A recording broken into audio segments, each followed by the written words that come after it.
ओम क्लीं कामाख्याय देवे वश्यम कुरु कुरु सोहा। अक्सर मेरे पास पति पत्नी आते हैं और पारिवारिक विवाद होता है, तो उनके लिए यह मंत्र है।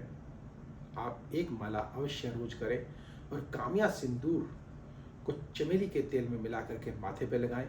माँ कामाख्या आपकी मनोकामनाएं अवश्य पूर्ण करेंगी, क्योंकि माँ कामाख्या तंत्र की देवी तो है ही, साथ में कामनाओं को पूर्ण करने वाली देवी है।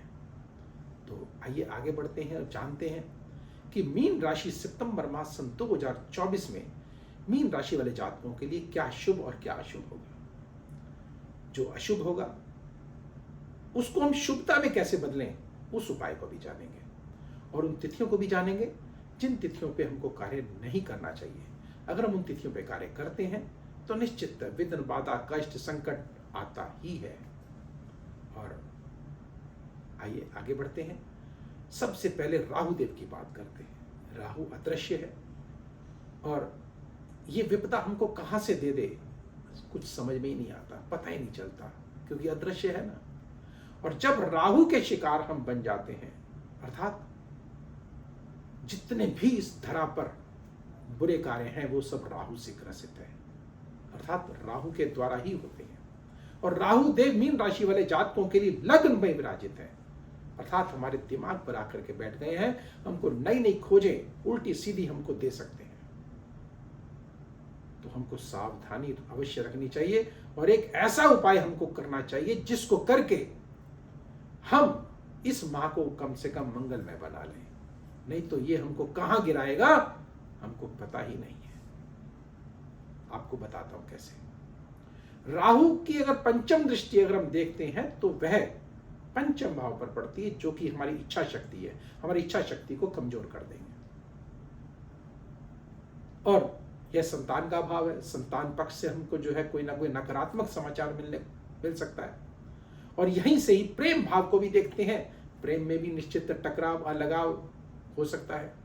और यहीं से जब हम सप्तम दृष्टि से सप्तम भाव को देखते हैं, जो कि विवाह का भाव है, परिवार का भाव है, और व्यापार में पारिवारिक तो भाव है ही, साथ में जो पार्टनरशिप का भाव है। अब अगर हम पार्टनरशिप का कोई कार्य कर रहे हैं तो निश्चित धोखे के शिकार हो सकते हैं।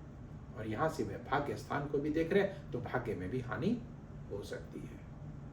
लेकिन अगर हमारी कुंडली में राहु की स्थिति अगर उच्च है, शुभ है, तो ध्यान रखिएगा इसका विपरीत हमारे साथ हो जाएगा, अर्थात हम हर तरफ से पुण्य के भागीदार हो जाएंगे। तो अब अपनी पत्रिका की बात आते हैं तो आपको एक बात स्पष्ट कर देता हूं। आप अपनी पत्रिका मुझे दीजिए, मैं आपको बताऊंगा कि आपके साथ क्या समस्या है।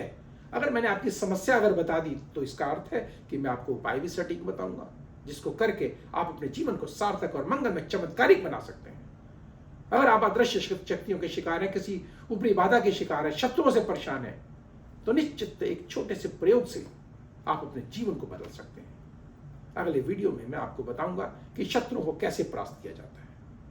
माँ कामाख्या के उस अचूक उपाय को करके आप अपने शत्रुओं को शांत कर सकते हैं।